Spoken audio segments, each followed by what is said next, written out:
predicar la palabra del Señor, ya les dije, y quiero hablarles o seguir hablando de un hombre tan interesante e importante como fue David. Y el apóstol la semana pasada nos hablaba de David, de cómo venció al gigante. ¿Se recuerdan? Cómo derrotó a un gigante solo con una. Tomó 5 piedras, pero solo una lo derribó. Sí, ¿verdad? ¿Estamos de acuerdo? Vamos a pasar a 2 de Samuel, entonces, para continuar con la vida de un hombre tremendo de Dios. David era un hombre justo, un hombre que amaba a Dios, buscaba su presencia, era temeroso de Dios, era obediente a lo que Dios le hablaba. ¿Cuántos están de acuerdo con eso? ¿Verdad que sí? Y Dios a muy temprana edad lo escoge para que sea rey sobre Israel. No sabemos, 16, 17 años, no sabemos qué edad, pero era un adolescente. Sin embargo, para llegar a reinar, para llegar a gobernar, tuvo que recorrer un largo camino. ¿Cuántos han leído la historia completa de David? 2, 3, 4, 5, 6, y ya van subiendo las manos. Pero la historia de David es una historia emocionante, es una historia hermosa, porque a pesar de ser ungido por Samuel como rey, tuvo que pasarlas. Y recuerde que el apóstol nos enseñaba que todas las situaciones que él vivió fueron forjando en él el carácter para ser el rey que Dios quería que fuera. Y aprendimos de eso, que cada circunstancia de nuestra vida, que cada situación en nuestra vida nos tiene a nosotros que ayudar a llegar al propósito para el cual Dios nos ha llamado. Amén. Cada situación en nuestra vida que muchas veces nosotros nos lamentamos y encontramos que es injusto, encontramos que no debiéramos nosotros estar pasando ese tipo de situaciones, siempre Dios quiere enseñarnos algo importante para nuestra vida. ¿Cuántos están de acuerdo con eso? Dice que a los que aman a Dios, ¿qué dice? Todas las cosas les ayudan a bien. Esto es, a los que han sido llamados con un propósito. Y la vida de David era una vida de propósito. Era llamado el rey de Israel. Pero le costó muchísimo llegar a tomar el reinado. Tuvo que huir, tuvo que esconderse, tuvo que hacerse pasar aún por loco, por enfermo. Le corría la saliva por la boca para que no lo mataran. Pero ¿sabe? Lo hermoso es que la mano de Dios estaba sobre él. Y Dios lo guardó, Dios lo protegió. Yo no sé cuántos de los que están aquí entienden lo que estoy hablando. ¿Cuántas veces Dios nos ha librado? ¿Cuántas veces Dios nos ha protegido en su mano poderosa? Porque tenemos un llamado de Dios. Porque hay algo de Dios grande en nosotros. Un tesoro escondido en un estuche de barro. Eso es lo que hay en nuestra vida. Un llamado poderoso. Y David era un hombre impresionante. Dice 1 de Samuel 18, que fue lo que el pastor nos hablaba la semana pasada. 1 de Samuel capítulo 18, dice en el versículo 12: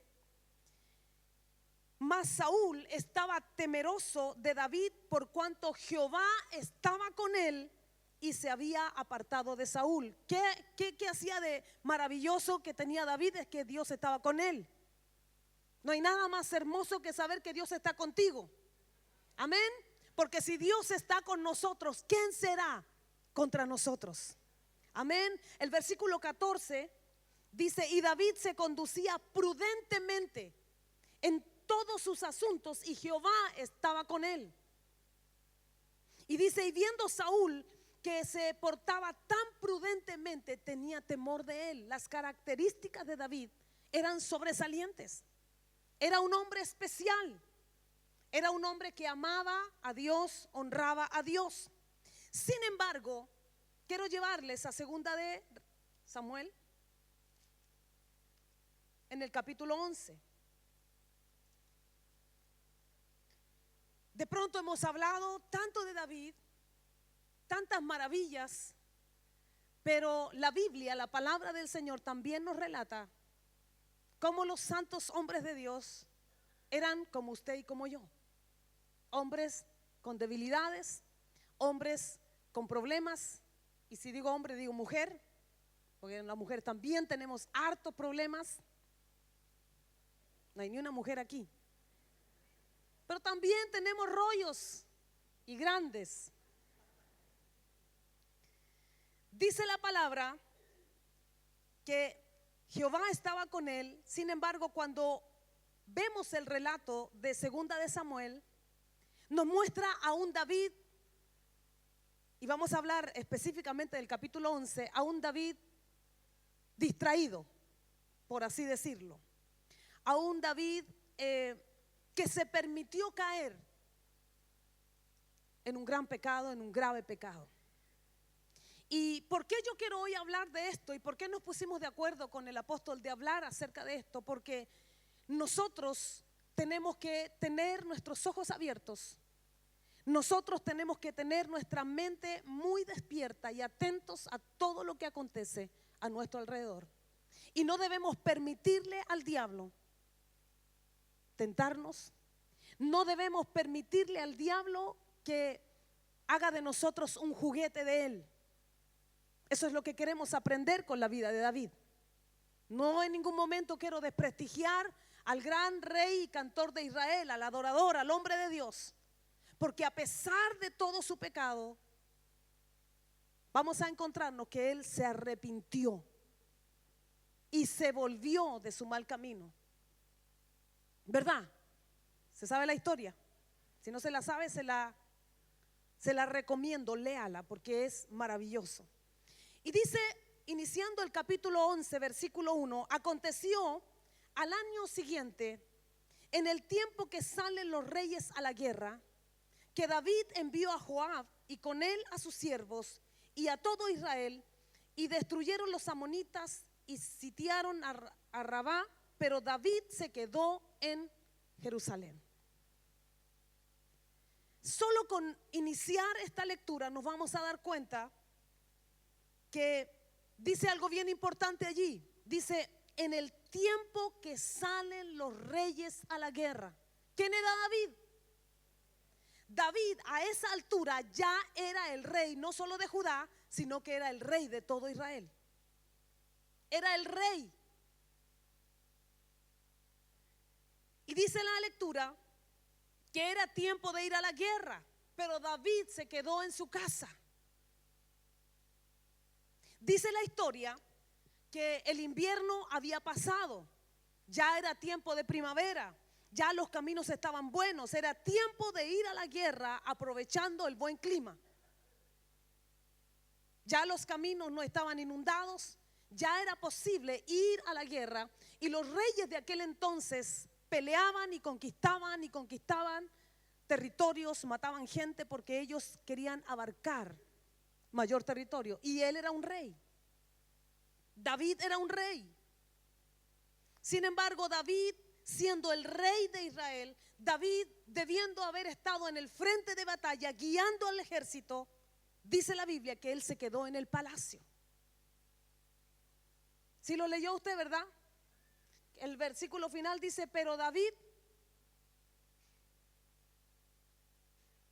se quedó en Jerusalén.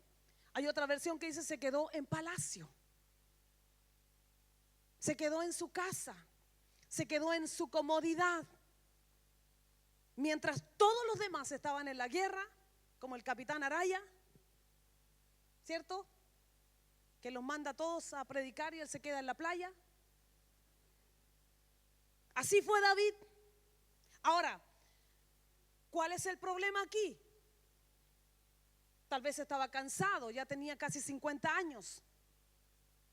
Y tal vez él estaba en su justo derecho de descansar. Pero dice la Biblia que era el tiempo en que los reyes iban a la guerra. Yo no sé si usted y yo podamos entender hoy esta palabra del Señor, pero Dios tiene sus tiempos. Hay tiempos de Dios declarados para nosotros. Hay tiempo, como dice la Escritura, tiempo de reír, tiempo de llorar, tiempo de sembrar, tiempo de recoger los sembrados. Sí, usted sabe eso. Hay tiempos y debemos estar atentos a los tiempos. Dice la Biblia que los días en los que nosotros vivimos son tiempos malos. Diga, tiempos malos. Por lo tanto, debemos estar alertas, atentos, porque los días y los tiempos no son buenos. Sin embargo, el problema no era que David estuviese en su casa, porque no lo podemos juzgar. A los 50 ya nos pesa todo, ¿cierto? Los que ya hemos pasado a los 50 sabemos. Algo nos sucede. Sin embargo, mire lo que dice el versículo 2. Y sucedió un día, al caer la tarde, que se levantó David de su lecho. Estaba acostado al caer la tarde, o sea, no era en la mañana. Estaba durmiendo la siesta, ¿cierto? ¿Está de acuerdo conmigo o no? Estaba durmiendo la siesta. Dice, se levantó de su lecho al caer la tarde y se paseaba sobre el terrado de la casa real. Mire qué interesante, se paseaba. ¿Cuándo se pasea uno? Cuando no tiene nada que hacer, ¿cierto? Porque cuando usted tiene que hacer, no pasea, trabaja, hace algo. Los que van a la costanera, ¿qué van a hacer? ¿A trabajar? Van a pasear. Y uno se pasea porque no tiene nada más que hacer. Y dice que él estaba sobre su terrado y desde el terrado vio a una mujer que se estaba bañando, la cual era muy hermosa. David estaba en el lugar incorrecto a la hora incorrecta. ¿Le ha pasado? Dios lo ha amonestado en algún momento cuando está en algún lugar y el Espíritu Santo te redarguye y te dice, tú no deberías estar aquí. Este no es un lugar para ti. ¿Le ha pasado? A mí sí. ¿Le ha pasado a alguien aquí? Pasa, porque tenemos el Espíritu de Dios en nosotros. Y dice que el Espíritu nos guía a toda verdad, a toda justicia. El Espíritu Santo de Dios nos redarguye. Y eso es lo que pasó con David. Yo me imagino que estando él paseando en su terrado, en el palacio, miró hacia afuera y se dio cuenta que había alguien allí bañándose.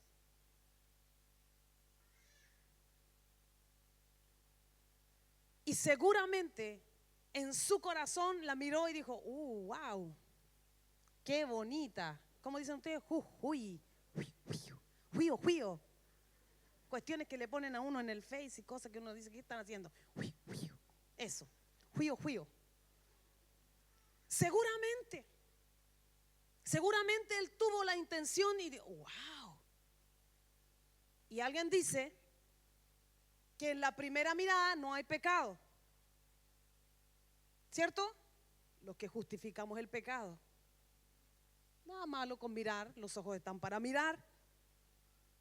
Sin embargo, el relato nos cuenta otras situaciones que pasaron. No me quiero adelantar, no me quiero apurar en eso. Entonces, David estaba en el lugar incorrecto, en el momento incorrecto, mientras que el pueblo estaba en el frente de batalla, peleando, y tal vez no estaba la cabeza visible que ellos debían tener, que era el rey. David estaba en ese momento en un lugar que no era el adecuado, al caer la tarde. Y fíjese que yo quiero decirle y decirme a mí misma y a todos los que estamos acá, David se encontraba en el lugar incorrecto y por eso se metió en grandes y graves problemas. Si quiere anotar eso, por favor, anótelo. Estaba en el lugar incorrecto y por eso se metió en grandes y graves problemas.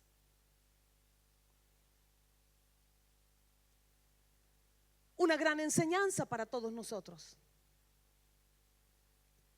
De acuerdo al relato que nosotros acabamos de leer, David abandonó su propósito al estar en casa en tiempo de guerra. Según lo que dicen los escritores, abandonó el propósito, el llamado de Dios, cómo Dios lo preservó, cómo Dios lo guardó, lo cuidó para que llegase al trono.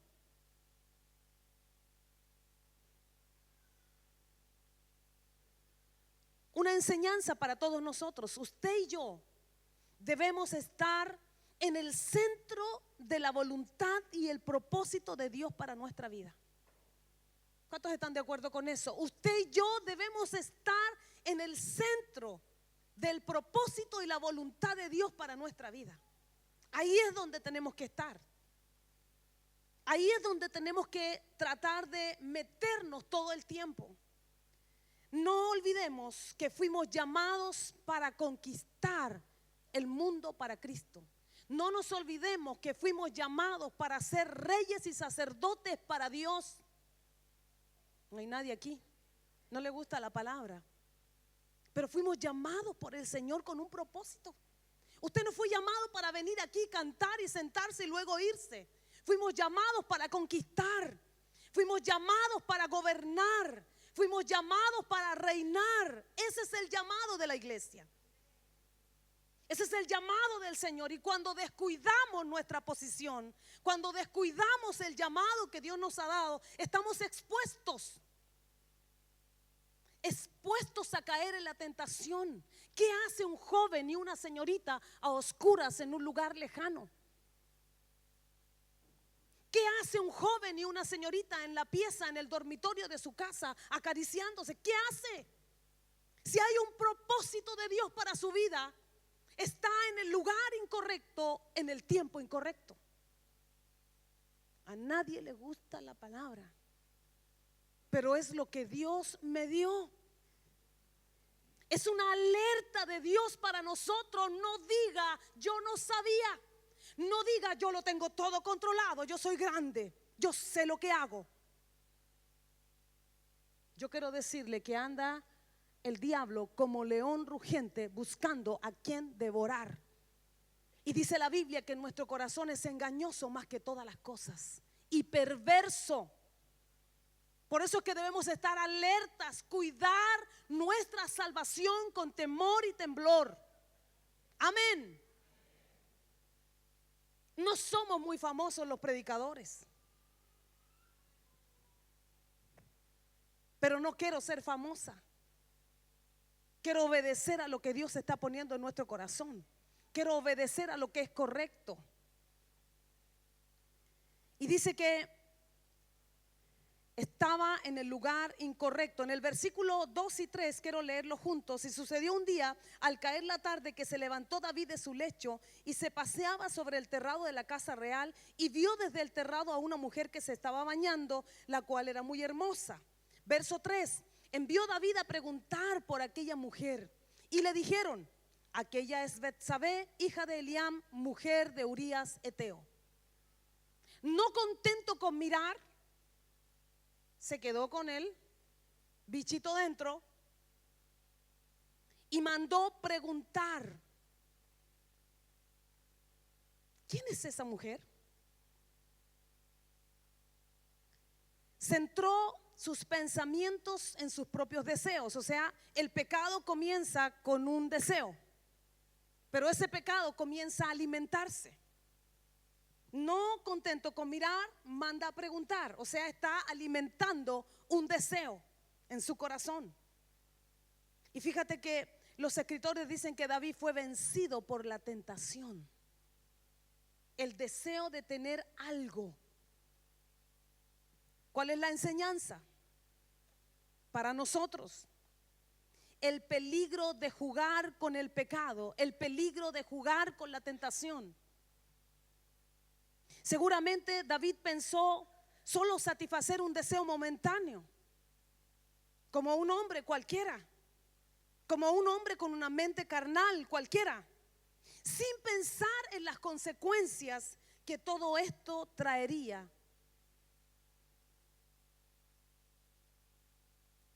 Escúcheme bien, no podemos jugar con fuego sin quemarnos.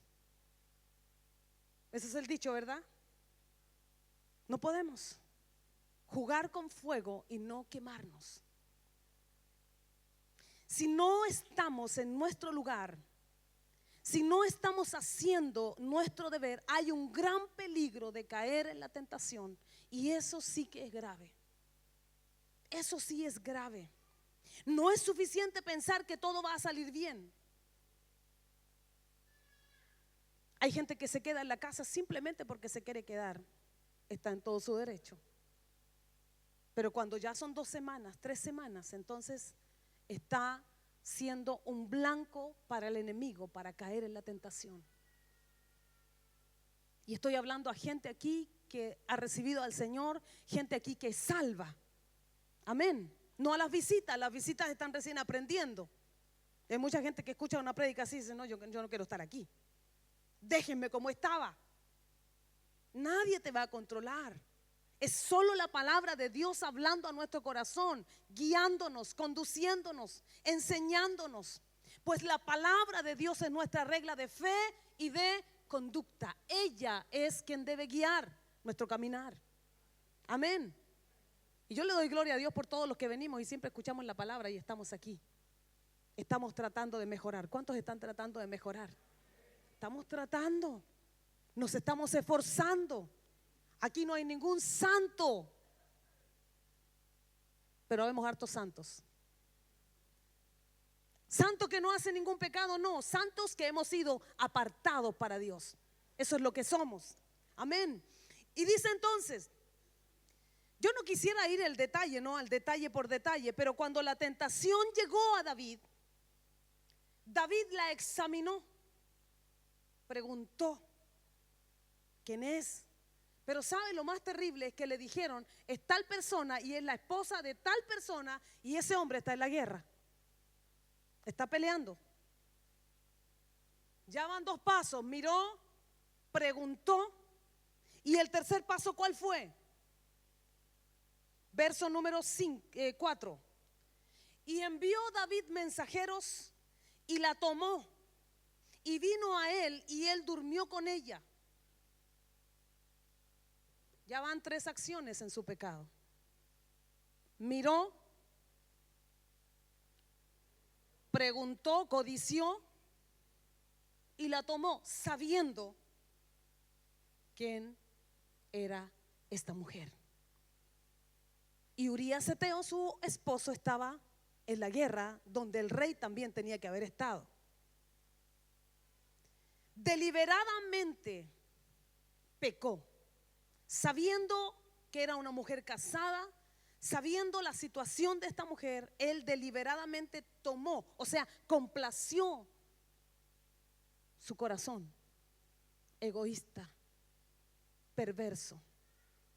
Porque el corazón del hombre es así, el de la mujer también, ¿verdad? Somos llamados al mal, somos seducidos al mal constantemente, continuamente. Y después de estar con ella, después de dormir con ella, esta mujer le manda a avisar al rey, estoy embarazada. O sea, el camino va cuesta arriba, pero él es el rey. No se olvide. Trató de cubrir su pecado, trató de tapar su pecado. Dice el verso 6, entonces David envió a decir a Joab, envíame a Urías. Tráemelo para acá, lo llevó a su casa, lo embriagó, le dio comida y le dijo, anda para tu casa, porque la intención del rey era que él durmiera con su mujer y pasara piola, que él había sido el que había tomado lo que no era de él. Sin embargo, Urías Eteo, si usted lee la historia, se va a dar cuenta que era más recto que el rey. Él no se fue, durmió en la puerta del palacio. Y al otro día van donde David le dicen, ¿sabes qué? Que Urías no fue a su casa. Y él dijo, ¿pero cómo? Dijo, ¿cómo voy a ir a mi casa, a dormir en mi cama, estar con mi mujer si todos los hombres están en la guerra? ¿Y dónde estaba el rey? Me imagino que en su casa paseándose de allá para acá diciendo, ¿qué voy a hacer? ¿Cómo soluciono este tremendo embrollo en el que me metí?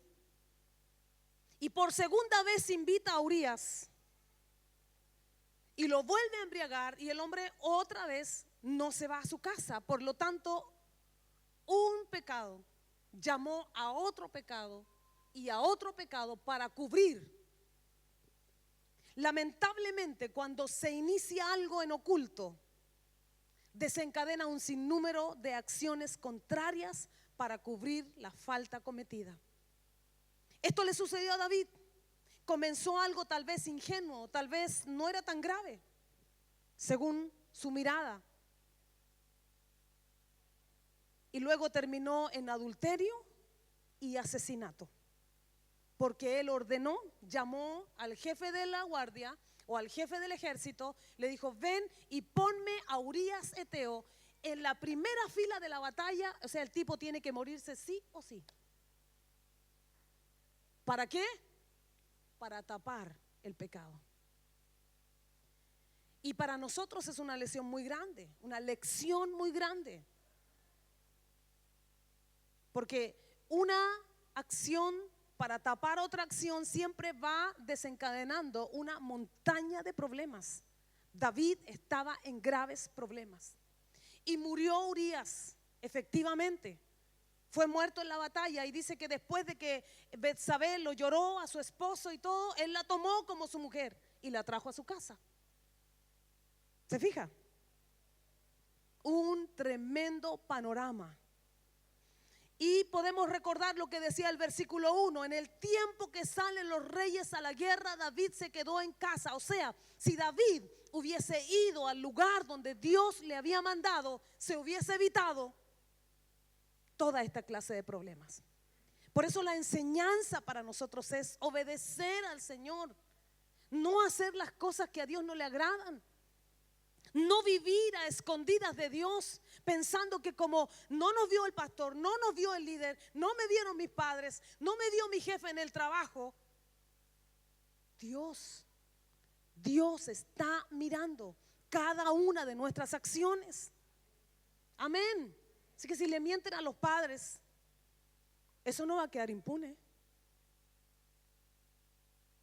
¿Cuántos saben que todo lo que el hombre siembra lo cosecha? Las consecuencias de la desobediencia están allí. La Biblia nos enseña que no hay nada oculto que no haya de ser sacado a la luz. Nada. De alguna manera alguien se va a dar cuenta de nuestro pecado. De alguna manera alguien nos va a estorbar en nuestro pecado. Sin embargo, dice la palabra en 2 de Samuel capítulo 12, versículo 1 y 9. Dios es muy bueno. ¿Cuántos saben que Dios es bueno? Dios es misericordioso. Y dice en el capítulo 12: Jehová envió a Natán a David, y viniendo a él le dijo, y fíjese que Dios envía a un profeta y va y le cuenta una historia. Se la voy a leer. Dice: dos hombres en una ciudad, el uno rico y el otro pobre.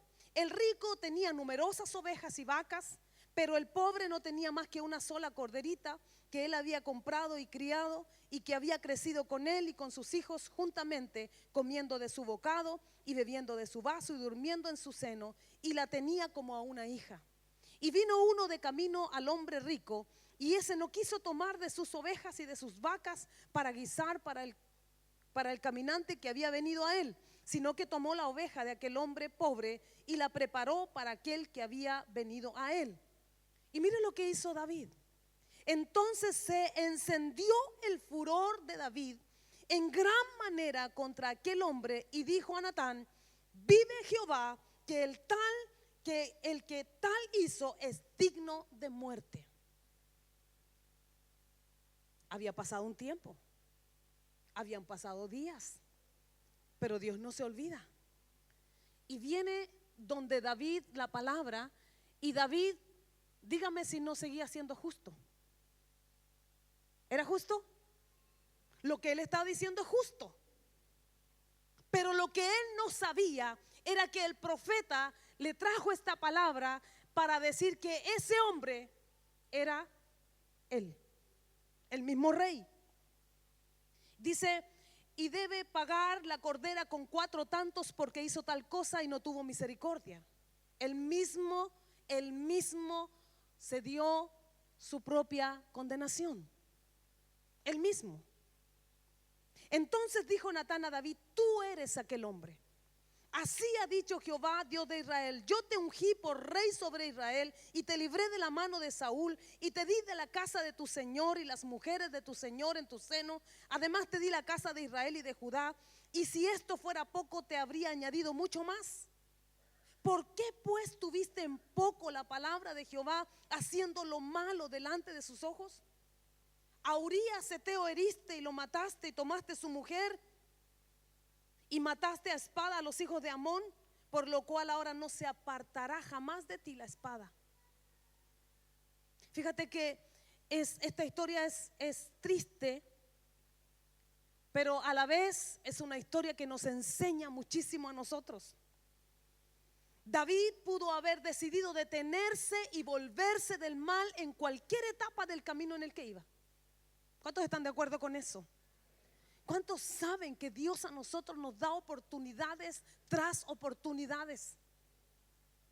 Ya le dije, el Espíritu Santo está en nosotros, vive en nosotros. Él nos redarguye de pecado, pero siempre vamos al mal y el Espíritu nos redarguye, pero nosotros seguimos avanzando. El problema con esto es que David tuvo que sufrir todas las consecuencias de su pecado. Absolutamente todas. Y lo más triste de eso es que no simplemente fueron consecuencias para él, sino para su familia, para su casa, para sus hijos. Una de las peores consecuencias es que el hijo que Betsabé que él había engendrado en Betsabé murió.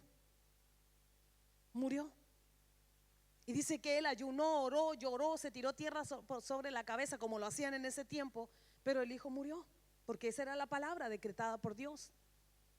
La paga del pecado es muerte.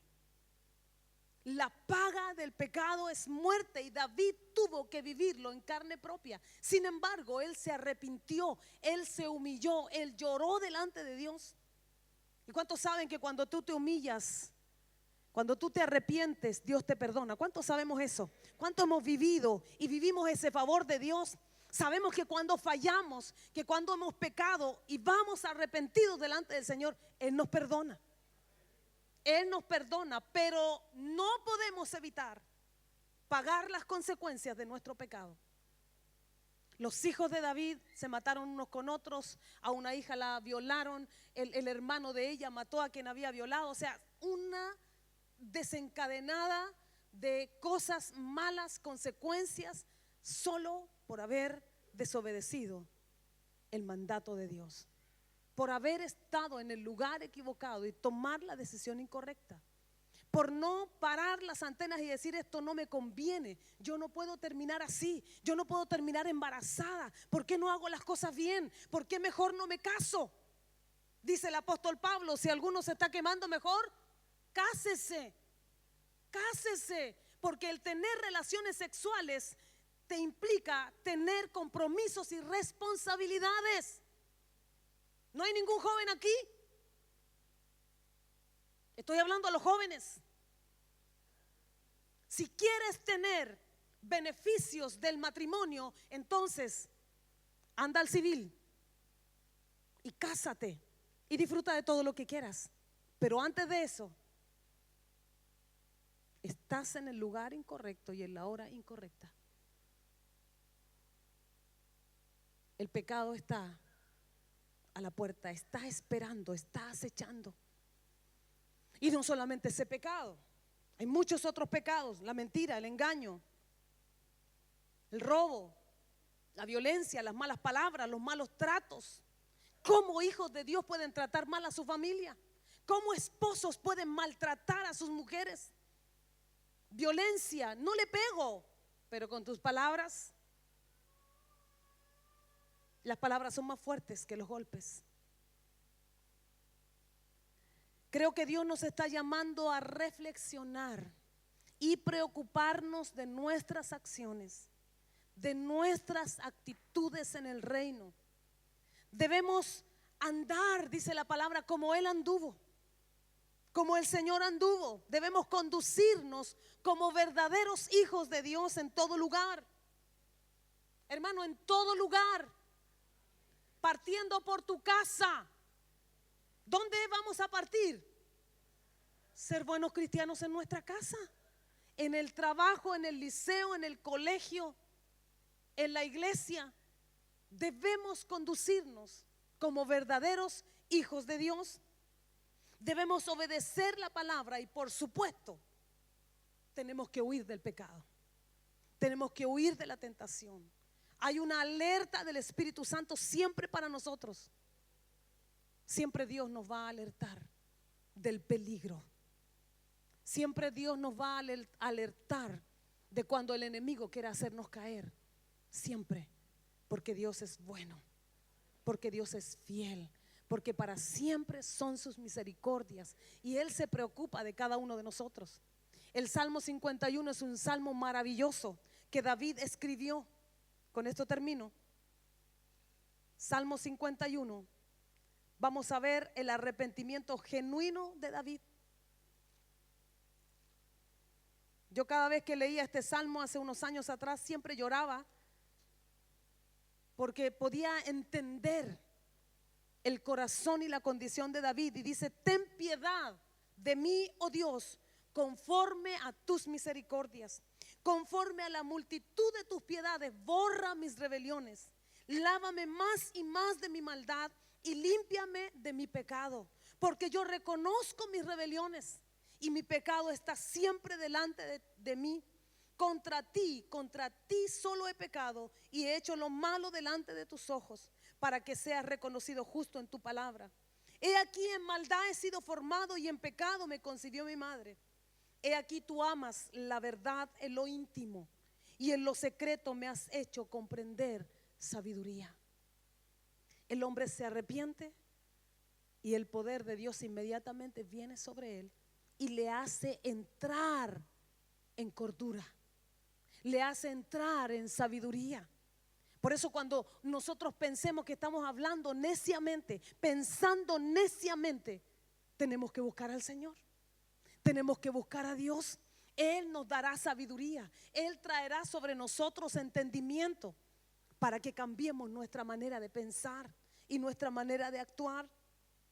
Y dice: purifícame con hisopo y seré limpio, lávame y seré más blanco que la nieve. Hazme oír gozo y alegría y se recrearán los huesos que has abatido. Esconde tu rostro de mis pecados y borra todas mis maldades. Murió David triste por todo lo que aconteció con su familia, pero sin embargo Dios le dio una palabra poderosa. Le dijo: el hijo que vas a tener con Betsabé, que es Salomón, será rey después de ti.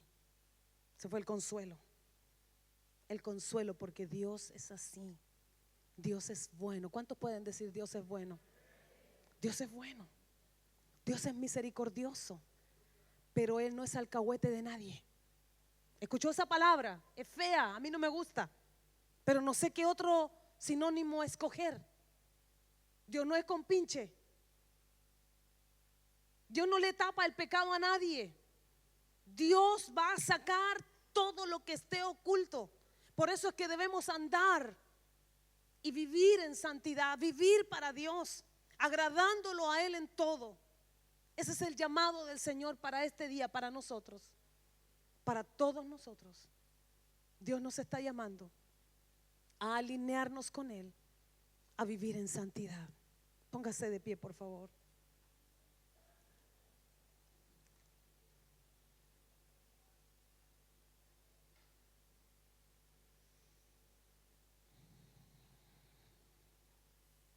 Yo no creo en las casualidades, yo no creo en las coincidencias.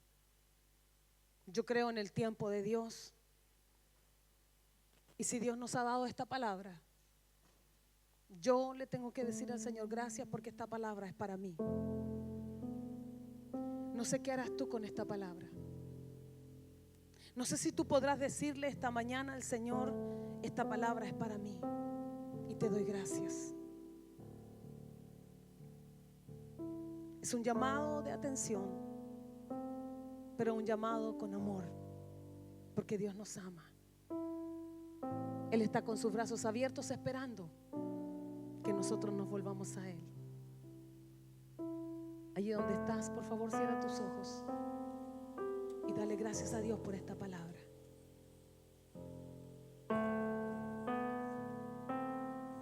Yo no conozco tu vida. Yo no conozco lo que tú haces. Solo veo tu rostro cada día domingo. Pero aquí hay alguien que conoce tu corazón. Hay alguien que conoce quién tú eres, qué es lo que tú haces. Y Él está hablando a tu corazón hoy. No soy yo. ¿Qué le vas a decir al Señor este día? Dile: Señor, aquí estoy. Aquí está mi vida. ¿Qué podría yo esconder de ti? ¿Qué podría yo esconder de ti? Hoy yo solo pido tu perdón. Solo pido tu gracia, tu misericordia, tu favor. Extiende tu mano sobre mi vida, Señor. Santifícame, purifícame, límpiame, lávame de toda maldad. Y David dijo: no quites de mí tu Santo Espíritu. No me eches de tu presencia. Porque cuando desobedecemos, cuando pecamos, nuestra propia conciencia nos aleja de Dios. Nuestra propia conciencia nos hace sentirnos indignos. Porque Dios no menosprecia a nadie. Él está con sus brazos abiertos, extendidos, como buen padre amoroso, esperando a su hijo pródigo que vuelva, que venga. Ese Padre amoroso está aquí hoy para abrazarte, para decirte: hijo mío, vuelve hoy a mí. Corre a mis brazos.